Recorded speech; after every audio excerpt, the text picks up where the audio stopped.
जय श्री कृष्ण। हर हर महादेव। तो आज हम पढ़ते हैं शिव पुराण का 8वां अध्याय कि भैरव उत्पत्ति तथा ईश्वर का ब्रह्मादिकों पर अनुग्रह। श्री नंदिकेश्वर बोले, उस समय तो ब्रह्मा महादेव जी को ब्रह्मा जी पर क्रोध आया तो उन्होंने अपनी भुवों के मध्य से भैरव नामक एक अद्भुत पुरुष को प्रकट कर दिया, जिसने नमस्कार कर उनकी आज्ञा मांगी।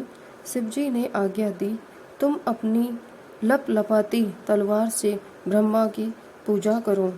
यह आज्ञा पाते ही श्री भैरव जी ने ब्रह्मा के केस जा पकड़े। ब्रह्मा थर थर कांपने लगे।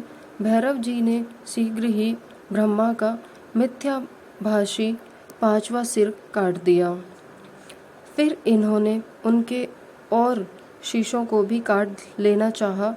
ब्रह्मा जी भैरव के चरणों में गिर गए।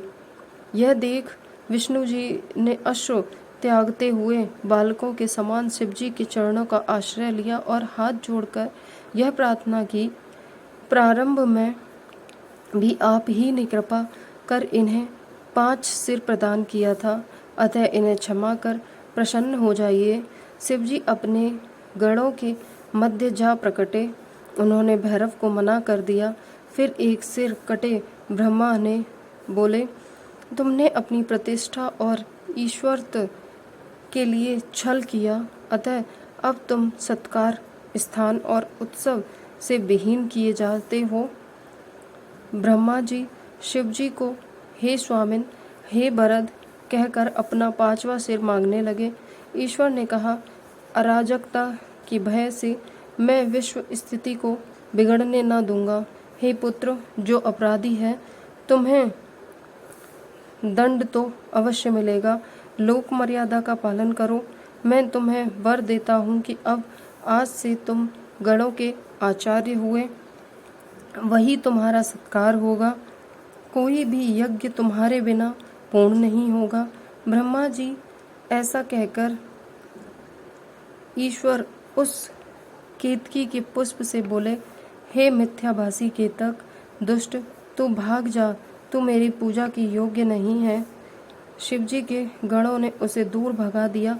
केतक शिवजी की प्रार्थना करने लगा और उसने कहा कि हे नाथ, तुम कुछ तो सुफल कीजिए, मेरे पापों को दूर कीजिए। भला आपकी कृपा से क्या दुर्लभ है। शिवजी ने कहा, मेरा वचन मिथ्या नहीं होता। हम तो तुम्हें नहीं स्वीकार करेंगे, परंतु तू मेरे भक्तों के योग्य है और इस प्रकार तेरा भी जन्म सफल होगा। जहाँ मेरी मंडप रचना होगी उसका सिर मोर तू ही होगा। ईश्वर केतक ब्रह्मा और विष्णु पर कृपा कर देवताओं में आए। देवताओं ने उनकी यथोचित पूजा की। शिवजी अपनी शोभित सभा में जा बैठे। इसी प्रकार 8वां अध्याय समाप्त हुआ। 9वां अध्याय ईश्वर द्वारा ब्रह्मा विष्णु को ज्ञान ध्यान। श्री नंदिकेश्वर बोले, हे सनत कुमार, अब ब्रह्मा विष्णु हाथ जोड़े हुए शिवजी के अगल बगल में जा बैठे। फिर उठकर पुरुष वस्तुओं से जैसे हार, निपुर, किरीट, मणि, कुंडल, यज्ञ सूत्र, उत्तीरी वस्त्र, माला, रेशमी वस्त्र, तांबुल, कपूर, चंदन, अगर, लेपन, सुगंधित द्रव्य आदि, धूप, दीप, व्यंजन, ध्वजा, चमर और मन में अतीत वाणी द्वारा तथा और भी बहुत सी दिव्य वस्तुओं द्वारा उपहार प्रस्तुत कर ब्रह्मा और विष्णु ने शिवजी की पूजा की।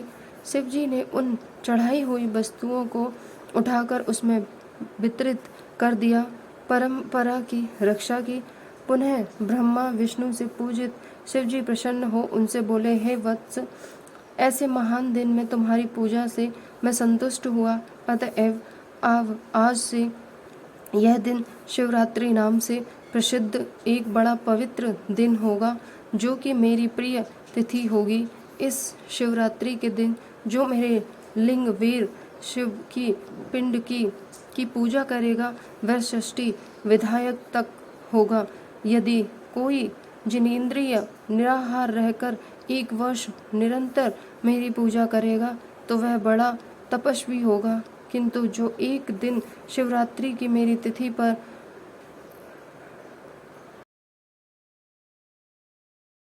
पंच रहित हो मेरी पूजा करेगा वह वैसे ही एक दिन मेरी भक्ति को उभारने वाला है। मेरा स्तंभ जो पहले प्रकट हुआ लिंग रूप आर्धा नक्षत्र है।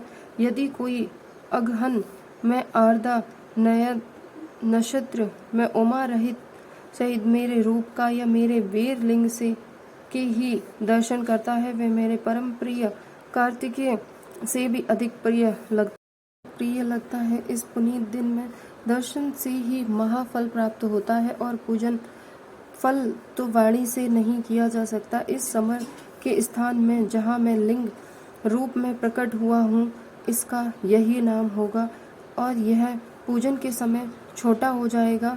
यह भक्ति मुक्ति दातार होने के साथ ही दर्शन स्पर्श और ध्यान से आवागन मन से मुक्ति देने वाला है।